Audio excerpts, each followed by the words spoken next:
നമസ്കാരം. ഇൻഫിനിറ്റ് സ്റ്റോറീസിന്റെ പുതിയൊരു അധ്യായത്തിലേക്ക് എല്ലാവർക്കും സ്വാഗതം.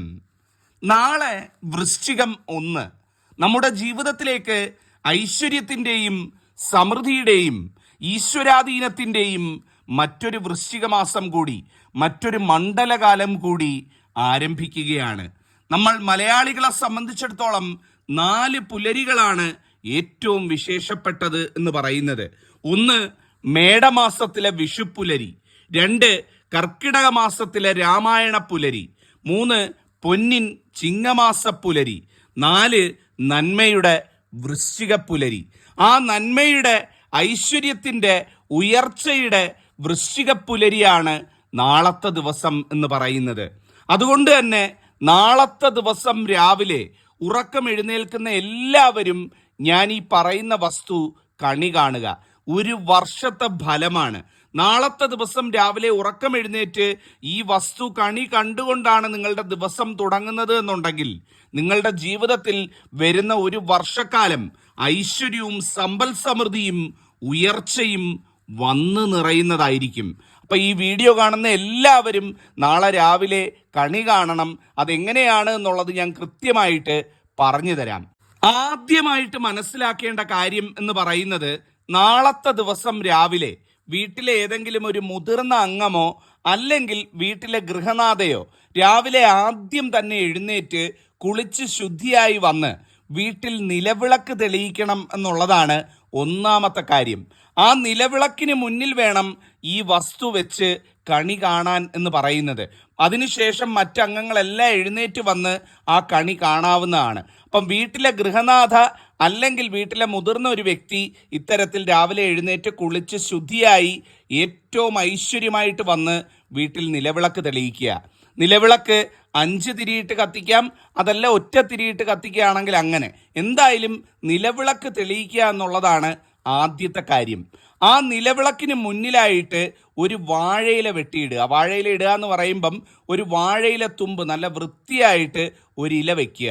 ആ ഇല വെച്ചതിന് ശേഷം ആ ഇലയിൽ കുറച്ച് ധാന്യം എന്ന് പറയുമ്പം പച്ചരി ഉണ്ടെങ്കിൽ പച്ചരി വെക്കുന്നതായിരിക്കും ഏറ്റവും നല്ലത് എന്ന് പറയുന്നത്. അപ്പം കുറച്ച് പച്ചരി ഒരു കൂനയായിട്ട് ആ ഇലയിൽ വെക്കുക എന്നുള്ളതാണ് ഒന്നാമതായിട്ട് ചെയ്യേണ്ടത്.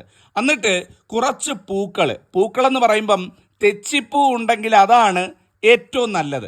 അതില്ല എന്നുണ്ടെങ്കിൽ മറ്റു പൂക്കളായാലും കുഴപ്പമില്ല. ചുമപ്പോ മഞ്ഞയോ വെള്ളയോ നിറത്തിലുള്ള കുറച്ച് പൂക്കൾ, ആ പൂക്കളും 2 തുളസിക്കതിരും നുള്ളി ആ അരിയുടെ പുറത്തായിട്ട് വെക്കുക എന്നുള്ളതാണ് അടുത്തത് ചെയ്യേണ്ടത്. മൂന്നാമതായിട്ട് ചെയ്യേണ്ടത് കുറച്ച് നാണയം, 1 രൂപയുടെ 5 രൂപയുടെയും കുറച്ച് നാണയം, ഒരു പിടി നാണയമോ അല്ലെ ഒരു 4-5 നാണയമോ എടുക്കുക. എടുത്തതിന് ശേഷം ആ അരിയുടെ ഒരറ്റത്തായിട്ട് ആ നാണയങ്ങളും കൂട്ടി വെക്കുക എന്നുള്ളതാണ്. അപ്പോ ഇല വെച്ചു, ഇലയുടെ മുകളിൽ അരി വെച്ചു, അരിയുടെ മുകളിലായിട്ട് പൂക്കൾ വെച്ചു, കുറച്ച് നാണയങ്ങളും തുളസിപ്പൂവും ആ അരിയുടെ അരികിലായിട്ട് വെച്ചുകൊണ്ട് അതാണ് കണി കാണേണ്ടത് എന്ന് പറയുന്നത്.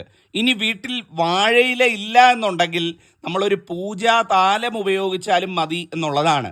എല്ലാവർക്കും ഇപ്പം വാഴയില കിട്ടണമെന്നില്ല, ഫ്ലാറ്റിലൊക്കെ ഉള്ളവർക്ക്. അങ്ങനെയാണ് എന്നുണ്ടെങ്കിൽ വാഴയിലയ്ക്ക് പകരം ഒരു പൂജാ താലത്തിൽ ഈ ധാന്യം അല്ലെങ്കിൽ ഈ പച്ചരി നിറച്ച്, പച്ചരി ഇല്ല എന്നുണ്ടെങ്കിൽ ചാക്കരി ആയാലും ഉപയോഗിക്കുക.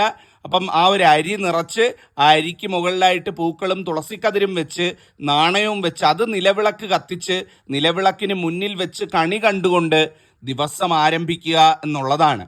ഒരു വർഷത്തെ ഫലമാണ്. നമുക്കൊരിക്കലും അന്നം മുട്ടില്ല, നമുക്ക് ദാരിദ്ര്യം വരില്ല, നമുക്ക് കടങ്ങൾ വരില്ല. നമ്മുടെ ജീവിതത്തിലേക്ക് ഐശ്വര്യവും ഉയർച്ചയും സമ്പൽ സമൃദ്ധിയും മാത്രമായിരിക്കും വന്നു ചേരുന്നത്. നാളെ ആരൊക്കെ ഇത് ചെയ്യുന്നുണ്ടോ അവരുടെ ഒക്കെ ജീവിതത്തിൽ ഉയർച്ച ഉറപ്പായിട്ടുള്ള കാര്യമാണ്. അടുത്ത വൃശ്ചികം വരെയുള്ള ഒരു വർഷക്കാലം സമൃദ്ധിയുടേതായി തീരുന്നതായിരിക്കും. അങ്ങനെ വിളക്ക് തൊഴുന്ന സമയത്ത് ഞാൻ ഈ പറയുന്ന അയ്യപ്പ മന്ത്രവും ഗണപതി മന്ത്രവും ഒന്ന് ചൊല്ലണം കേട്ടോ. വീട്ടിൽ അയ്യപ്പ ചിത്രവും ഗണപതി ചിത്രവും ഒക്കെ ഉള്ളവരാണ് എന്നുണ്ടെങ്കിൽ ആ അയ്യപ്പ ചിത്രത്തിനും ഗണപതി ചിത്രത്തിനും മുന്നിൽ കുറച്ച് പൂക്കൾ കൂടി സമർപ്പിച്ചുകൊണ്ട് 2 കൈയും കൂപ്പി ആദ്യം തന്നെ ഓം ഗം ഗണപതയേ നമ എന്ന ഗണപതി മന്ത്രം ചൊല്ലണം. എങ്ങനെയാണ്? ഓം ഗം ഗണപതയേ നമ എന്ന് ഗണപതി ഭഗവാനെ ആദ്യം തന്നെ പ്രാർത്ഥിക്കുക. പ്രാർത്ഥിച്ചതിന് ശേഷം ഞാൻ ഈ പറയാൻ പോകുന്ന സാക്ഷാൽ അയ്യപ്പസ്വാമിയുടെ ഗായത്രി മന്ത്രം ഇത് നിങ്ങൾ ആ വിളക്കിന് മുന്നിൽ നിന്ന് തൊഴുത് പ്രാർത്ഥിക്കണം. ഓം ഭൂതനാഥായ വിദ്മഹേ ഭവപുത്രായ ധീമഹി തന്നോ ശാസ്ത പ്രചോദയാത്. എങ്ങനെയാണ്? ഓം ഭൂതനാഥായ വിദ്മഹേ ഭവപുത്രായ ധീമഹി തന്നോ ശാസ്ത പ്രചോദയാ. ഈ മന്ത്രം 3 തവണ ചൊല്ലുക. അപ്പോൾ ആദ്യം ഓം ഗം ഗണപതേ നമ 3 തവണ ചൊല്ലുക. ശേഷം അയ്യപ്പസ്വാമിയുടെ ഗായത്രി മന്ത്രവും 3 തവണ ചൊല്ലുക. ഏതൊരു കുടുംബിനിയാണോ, വീട്ടമ്മയാണോ, ഗൃഹനാഥയാണോ ഇത് ചെയ്യുന്നത്, ആ സ്ത്രീയുടെ ജീവിതത്തിൽ അവർ ആഗ്രഹിക്കുന്ന, സ്വപ്നം കാണുന്ന, അവർ ഭഗവാനോട് ചോദിക്കുന്ന എല്ലാ വരങ്ങളും നൽകപ്പെടുമെന്നാണ് പറയുന്നത്. അത്രയും ഐശ്വര്യമുള്ള വൃശ്ചിക പുലരിയാണ് നാളത്തെ ദിവസം കടന്നു വരുന്നത്. അപ്പം എല്ലാവരും, വീട്ടിലെ എല്ലാ മുതിർന്ന വ്യക്തികളും സ്ത്രീകളും ഒക്കെ നാളത്തെ ദിവസം ഇത് ചെയ്യുക, കണി കാണുക എന്നുള്ളതാണ്. അപ്പം വൃശ്ചികം 1 എന്ന് പറയുമ്പം നമ്മളെല്ലാവരും അമ്പലത്തിൽ പോകുന്ന ഒരു ദിവസം കൂടിയാണ്. നാളെ അമ്പലത്തിൽ പോകുന്നവരൊക്കെ ഉണ്ട് എന്നുണ്ടെങ്കിൽ 1 രൂപ നാണയം ഒന്ന് തലയ്ക്കൊഴിഞ്ഞ് വാങ്ങിച്ച് നാളത്തെ ദിവസം അമ്പലത്തിൽ കൊണ്ടുപോയി ഗണപതി ഭഗവാൻ ഇട്ട് ഒന്ന് പ്രത്യേകം പ്രാർത്ഥിക്കുക. അമ്പലത്തിൽ നാളെ തൊഴാൻ പോകുന്ന ഗൃഹനാഥമാര്, അമ്മമാരൊക്കെ ഉണ്ട് എന്നുണ്ടെങ്കിൽ നാളത്തെ ദിവസം മറക്കാതെ 1 രൂപ നാണയം വീട്ടിലുള്ള എല്ലാവർക്കും, പ്രത്യേകിച്ചും നിങ്ങളുടെ മക്കൾക്ക്, കുഞ്ഞുങ്ങളുടെയൊക്കെ തലയ്ക്കൊഴിഞ്ഞ് 1 രൂപ നാണയം വാങ്ങിച്ചുകൊണ്ട് പോയി ഗണപതി ഭഗവാൻ ഇത്തരത്തിലിട്ട് പ്രത്യേകം പ്രാർത്ഥിക്കണം. അതുപോലെ തന്നെ നാളെ അമ്പലത്തിൽ തൊഴാൻ പോകുന്നവർ വീട്ടിലെ ഗൃഹനാഥന് അല്ലെങ്കിൽ വീട്ടിലുള്ള പുരുഷന്മാരുടെ പേരിൽ പുരുഷ സൂക്തം നടത്തുന്നതും സ്ത്രീകളുടെ പേരിൽ ഭാഗ്യസൂക്ത അർച്ചന നടത്തുന്നതും ഏറ്റവും ഗംഭീരമാണ്. നാളെ ഈ ഒരു വൃശ്ചിക പുലരിയിൽ നടത്താൻ ഏറ്റവും നല്ല വഴിപാട് ഏതാണ് തിരുമേനി എന്ന് ചോദിച്ചാൽ അത് നിസ്സംശയം പറയാം, ഗൃഹനാഥൻ്റെ പേരിൽ പുരുഷ സൂക്തം നടത്തുന്നതും സ്ത്രീകളുടെ, ഗൃഹനാഥമാരുടെയും പെൺകുട്ടികളുടെയൊക്കെ പേരിൽ ഭാഗ്യസൂക്ത അർച്ചന നടത്തുന്നതുമാണ് ഏറ്റവും ഐശ്വര്യം നൽകുന്ന കാര്യം. അപ്പോൾ അമ്പലത്തിൽ തൊഴാൻ പോകുന്ന, വീക്കെൻഡൊക്കെയാണ്, അമ്പലത്തിലൊക്കെ തൊഴാൻ പോകുന്നവർ, നാളെ രാവിലെയോ വൈകുന്നേരം അമ്പലത്തിൽ തൊഴാൻ പോകുന്നവർ നിർബന്ധമായിട്ടും ആണുങ്ങളുടെ പേരിൽ പുരുഷ സൂക്തവും സ്ത്രീകളുടെ പേരിൽ ഭാഗ്യസൂക്തവും നടത്തുക. അതിൻ്റെ എല്ലാ ഉയർച്ചയും നിങ്ങൾക്ക് വന്നു ചേരും. 1 വർഷത്തെ ഫലം കിട്ടുന്ന ദിവസമാണ്. അതുപോലെ തന്നെ നാളത്തെ ദിവസം സന്ധ്യയ്ക്ക് വീട്ടിൽ നിലവിളക്ക് തെളിയിക്കുമ്പം 5 തിരിയിട്ട് നിലവിളക്ക് തെളിയിക്കുക. വീട്ടിൽ അയ്യപ്പ ചിത്രം അതുപോലെ തന്നെ ഗണപതി ചിത്രം ഇത് രണ്ടും ഉണ്ട് എന്നുണ്ടെങ്കിൽ ആ അയ്യപ്പ ചിത്രത്തിന് മുന്നിലും ഗണപതി ചിത്രത്തിന് മുന്നിലും ഓരോ നെയ്വിളക്ക് തെളിയിക്കുക. ഒരു ചിരാത് വെച്ച് നെയ്യൊഴിച്ച് നെയ്വിളക്ക് തെളിയിക്കുക. ആ നെയ്വിളക്ക് തെളിയിക്കാൻ മറന്നു പോകരുത്.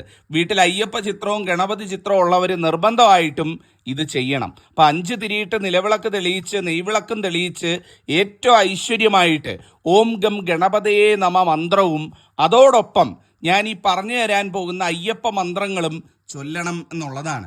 സന്ധ്യയ്ക്ക് വിളക്ക് വെക്കുന്ന സമയത്ത് ചൊല്ലേണ്ട മന്ത്രം എന്ന് പറയുന്നത് ഓം മഹാശാസ്ത്രേ നമ, ഓം ലോകശാസ്ത്രേ നമ, ഓം ധർമ്മശാസ്ത്രേ നമ. ഈ 3 മന്ത്രം നിങ്ങൾ ചൊല്ലുക. ഓം മഹാശാസ്ത്രേ നമ, ഓം മഹാശാസ്ത്രേ നമ, ഓം മഹാശാസ്ത്രേ നമ 3 തവണ. ശേഷം ഓം ലോകശാസ്ത്രേ നമ, ഓം ലോകശാസ്ത്രേ നമ, ഓം ലോകശാസ്ത്രേ നമ 3 തവണ.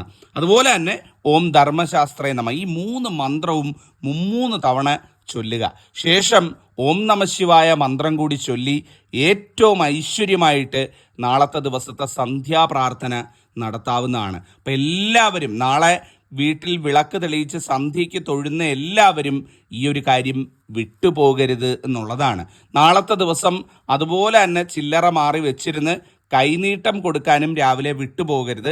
കാരണം നാളത്തെ ദിവസം ഒരു 1-ാം തീയതി ദിവസം, പ്രത്യേകിച്ചും വൃശ്ചികമാസം 1-ാം തീയതി രാവിലെ നമ്മൾ എഴുന്നേൽക്കുമ്പം ചെയ്യുന്ന കാര്യങ്ങൾ, പറയുന്ന കാര്യങ്ങൾ, കാണുന്ന കാര്യങ്ങൾ, പ്രവർത്തിക്കുന്ന കാര്യങ്ങൾ ഇതെല്ലാം നമ്മളുടെ ജീവിതത്തിലെ 1 വർഷത്തെ ഫലം കൊണ്ടുവരുന്ന കാര്യങ്ങളാണ്. അപ്പം നാളത്തെ ദിവസം നമ്മൾ ചെയ്യാൻ ഏറ്റവും നല്ല പ്രവൃത്തിയാണ് നാളത്തെ ദിവസം 1 രൂപ നാണയം കൈമാറ്റം ചെയ്യുക. കൈനീട്ടം കൊടുക്കുക, വാങ്ങുക എന്ന് പറയുന്നത് കൊടുക്കുന്ന വ്യക്തിക്കും വാങ്ങുന്ന വ്യക്തിക്കും ഒരുപോലെ ഐശ്വര്യം വരുന്ന കാര്യമാണ്. അപ്പം ഇന്ന് രാത്രി തീരും മുമ്പ് തന്നെ ചില്ലറയൊക്കെ മാറി ഇട്ടേക്കുക. ആ ചില്ലറ പൈസ എടുത്ത് വീട്ടിലുള്ള, പ്രത്യേകിച്ചും മക്കളൊക്കെ ഉണ്ടെന്നുണ്ടെങ്കിൽ അവർക്കത് കൊടുത്ത് തലയിൽ കൈവച്ച് അനുഗ്രഹിക്കുക. മുതിർന്നവരിങ്ങനെ ചെയ്യുന്നത് അവർക്ക് എല്ലാ രീതിയിലുള്ള ഉയർച്ച കിട്ടും. നിങ്ങളുടെ ജീവിതത്തിലും അതിൻ്റെ തക്കതായിട്ടുള്ള അനുഗ്രഹ ഫലങ്ങൾ വന്നു ചേരുന്നതായിരിക്കും. അപ്പം നാളെ കൈനീട്ടം കൊടുക്കൽ വാങ്ങൽ നടത്താനും വിട്ടുപോകരുത് എന്നുള്ളതാണ്. ഏറ്റവും ഐശ്വര്യമുള്ള വൃശ്ചിക പുലരിയാണ് നാളത്തേത്. എല്ലാവർക്കും എൻ്റെ അമ്മ മഹാമായ സർവശക്ത മഹാലക്ഷ്മി ദേവി എല്ലാ സൗഭാഗ്യങ്ങളും നൽകി അനുഗ്രഹിക്കട്ടെ എന്ന് മനസ്സിൽ തട്ടി പറയുന്നു.